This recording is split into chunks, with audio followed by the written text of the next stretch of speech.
What if I told you that the reason most people never reach their money goals has nothing to do with how much they earn, but with how little they actually know about where their money goes? Imagine pouring water into a bucket that secretly has holes at the bottom. No matter how much water you add, it keeps leaking out. That's exactly what happens when you don't track your expenses. But here's the twist. Once you start tracking, you'll not only see the leaks, you'll finally know how to plug them.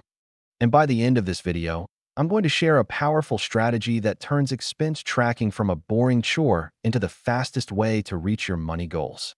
Stay with me. You'll want to hear this. Number 1. Why tracking expenses changes everything. Think about it. You set a goal to save $500 a month. At the end of the month, you only have $150 left. You're left wondering, where did the rest go?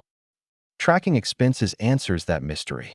Research shows that people who write down their spending are up to 80% more likely to hit their financial goals. Why? Because what gets measured gets managed. It's like stepping on a scale when you're trying to lose weight. You can't fix what you can't see. Number 2. The biggest mistake beginners make. Most beginners think expense tracking means writing down every penny forever. That feels overwhelming, so they quit. But here's the truth. You don't need to track forever. You just need to track long enough to spot patterns. For example, let's say you track for 1 month and realize you spent $220 on coffee and takeout. That's nearly $2,500 a year. Suddenly, you see where a small change can unlock big savings. Number 3. Start simple with categories. You don't need 30 categories.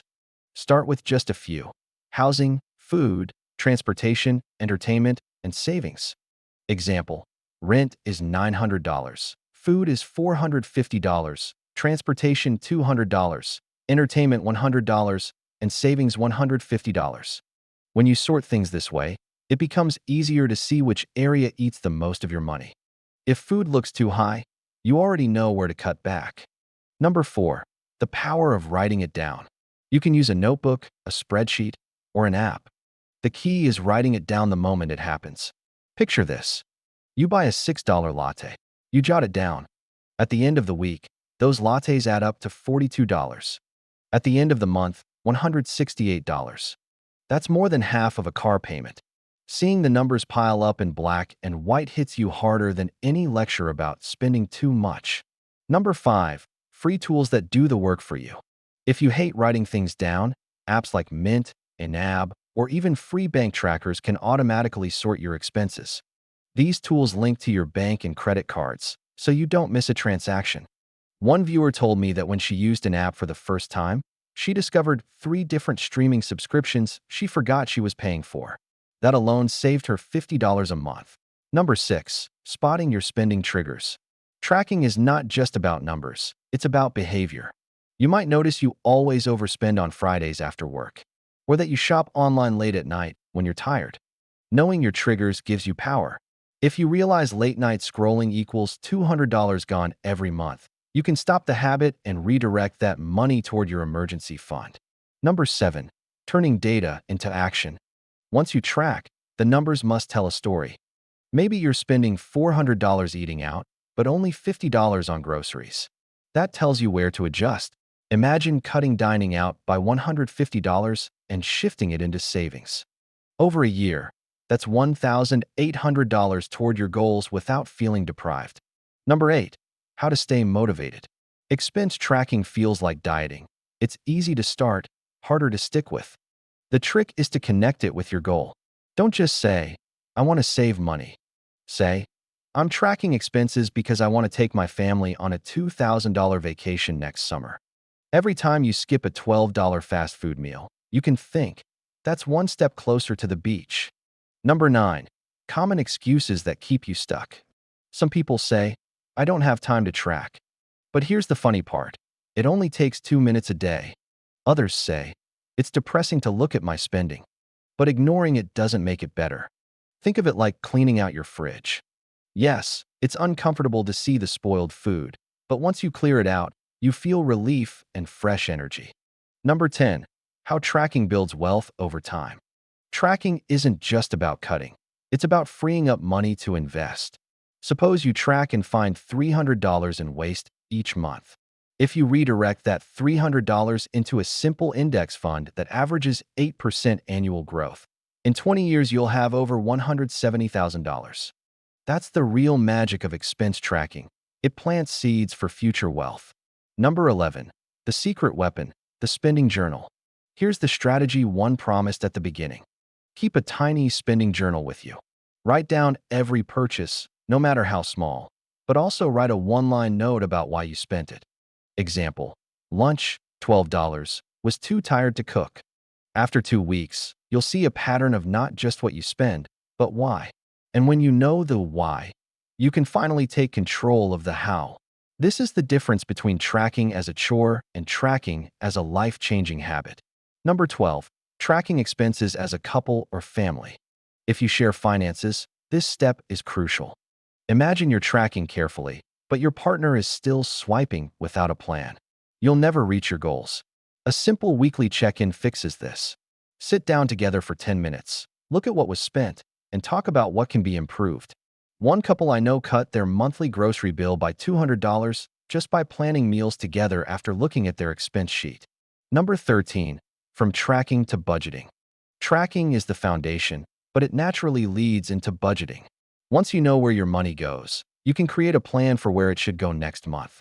If tracking shows you spent $700 on food last month, you can set a budget of $500 this month and keep yourself accountable. Tracking is the flashlight. Budgeting is the roadmap. Together, they guide you straight to your goals. Number 14. How to make tracking fun. It doesn't have to be boring. Turn it into a game. For example, challenge yourself to beat last month's spending in one category. If you spent $250 on entertainment, aim for $200 next month. Reward yourself when you succeed, but with something cheap, like a home movie night instead of a $60 dinner. Number 15. The final transformation. Here's the truth. When you track your expenses, you stop feeling like money controls you, and you start feeling like you control money. Instead of constantly wondering, where did it all go? You'll know exactly where every dollar is working. And when every dollar has a job, whether it's saving, investing, or paying off debt, you move faster toward the life you want. Number 16. Track fixed versus variable expenses. Fixed expenses are things like rent, insurance, or your phone bill that stay the same every month. Variable expenses change, like groceries, gas, or shopping. By separating the two, you'll see that fixed costs lock you in, while variable costs give you room to adjust. For example, you might not be able to cut rent easily, but you can lower your grocery bill by $100 with better planning. Number 17. Track cash spending separately. One of the biggest leaks in any budget is cash. You swipe your card, and it's recorded automatically. But cash, it just disappears unless you write it down. If you pull out $100 from an ATM, track exactly where it goes. Many people discover that their mystery money is actually little cash purchases like snacks, tips, or small impulse buys that add up faster than they think. Number 18. Use the weekly review method. Instead of waiting until the end of the month, review your expenses weekly. This keeps you from drifting too far off course. For example, if you notice by the second week that you've already spent 75% of your eating out budget, you still have time to adjust for the rest of the month. It's like checking your GPS halfway through a trip to make sure you're still on the right road. Number 19. Track hidden or seasonal costs. Some expenses don't show up every month, but they can still wreck your budget if you ignore them. Think holiday gifts, annual subscriptions, or car maintenance. By tracking over time, you can spot these surprise expenses and plan for them. Imagine having $600 saved for Christmas because you tracked last year's holiday spending and planned ahead this year. Number 20. Track your subscriptions and memberships. Streaming services, gyms, software, even apps. Subscriptions are sneaky because they quietly charge you every month. Tracking helps you see how many you actually use. One family realized they were paying for 3 different music streaming services. By canceling 2, they saved nearly $200 a year without missing anything. Number 21. Compare needs versus wants. When you track, add a simple label next to each expense: need or want. Rent, need. Designer shoes, want. Over time, This shows you how much of your money is truly going toward necessities and how much toward extras. Most people are shocked to learn that wants quietly eat up more than 30% of their paycheck. Number 22. Track in real time. The faster you record your expenses, the more accurate your tracking will be. Waiting until the weekend makes it easy to forget small purchases. Try this. Every time you buy something, record it on your phone before you even leave the store. Those instant notes keep you honest and prevent numbers from slipping through the cracks. So what about you? If you tracked your spending for just 30 days, what do you think would surprise you the most?